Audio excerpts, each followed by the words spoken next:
Hello बच्चों, आज हम क्वेश्चंस करेंगे वेक्टर्स के जेई के। If A plus B is equal to C, the angle between A and B is 120 degree, then the magnitude of C.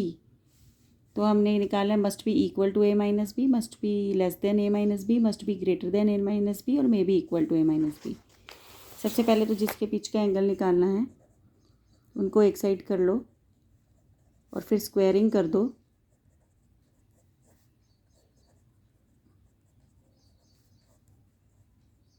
तो ये हो जाएगा A square plus B square plus 2ab cos 120 degree, क्योंकि दोनों के बीच का angle 120 दे रखा है हमें। तो ये हो जाएगा A square plus B square plus 2ab minus 1/2।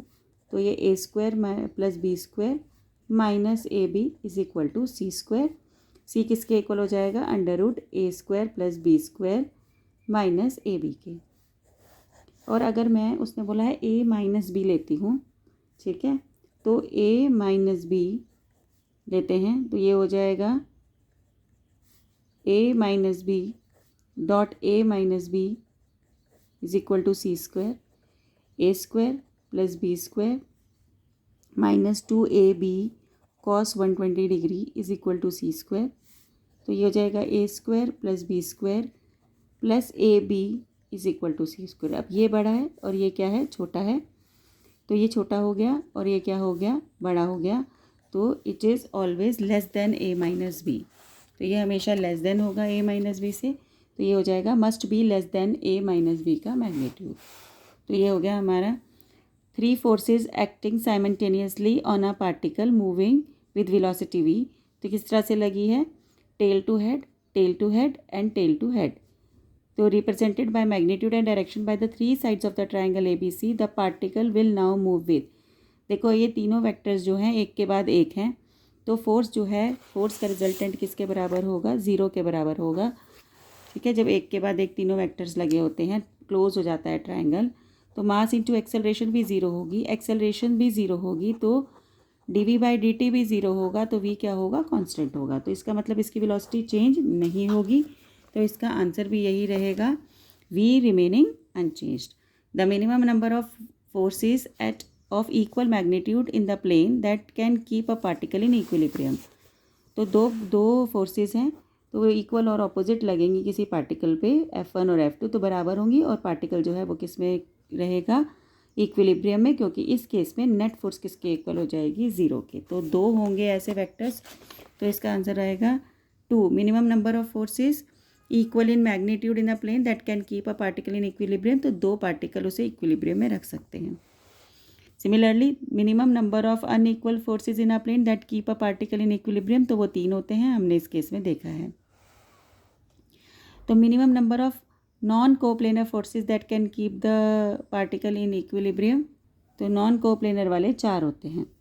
तो नेक्स्ट है क्वेश्चन हमारा, A plus B is equal to C, A plus B is equal to C, then the angle between A and B is equal to. तो angle कैसे निकालते हैं हमने बोला जिसके बीच में एंगल निकालना हो उनको एक साइड पे रख दो। A plus B is equal to C, फिर स्क्वायरिंग कर दो।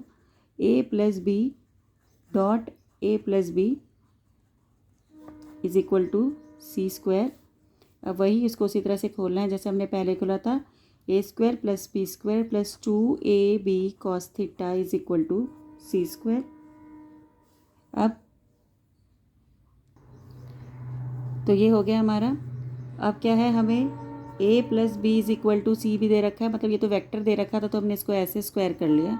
ये नॉर्मल दे रखा है तो स्क्वायरिंग बोथ साइड्स करेंगे, तो स्क्वायर जो होगा हो जाएगा A square plus B square plus 2ab। तो ये हमारा नॉर्मल, अगर हमारा को स्केलर में दे रखा है तो हम इसको इस तरह से खोलते हैं।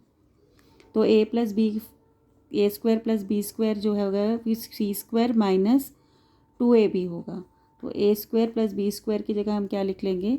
सी square minus 2ab plus 2ab cos theta is equal to C square.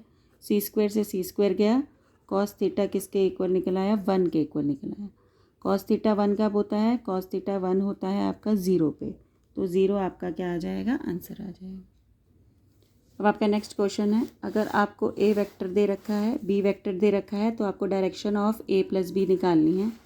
आपको ए वेक्टर कितना दे रखा है, आपको ए वेक्टर दे रखा है 3i माइनस 4j कैप, और बी वेक्टर आपको दे रखा है minus I cap minus 4j cap. आपको ए प्लस बी की डायरेक्शन निकालनी है, तो आपको ए प्लस बी करना पड़ेगा। 3i minus 4j plus minus I cap minus 4j cap, तो ये हो जाएगा 2i cap minus 8j cap. तो हमारे को डायरेक्शन निकालने के लिए tan थीटा निकालना है। y अपॉन क्या होता है x, तो 8 अपॉन में क्या हो गया 2, तो थीटा किसके इक्वल आ गया tan इनवर्स 4 के, तो tan इनवर्स 4 के आ गया।